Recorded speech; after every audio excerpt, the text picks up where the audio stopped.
Want to know how to learn programming faster using Claude AI? Well, no worries. In this video, I'm going to show you an easy step-by-step guide on how you can do it. It's super simple and under a minute, so let's get right into it. Now, first things first, just simply open up your Claude AI website and it should be under this interface, and on the top right side, you can just simply select new chat in order to open it up.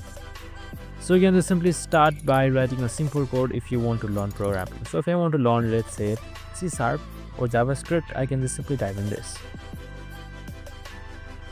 Now once you have typed in the prompt, as you can see right here, a simple code should be there and it should explain you how JavaScript works.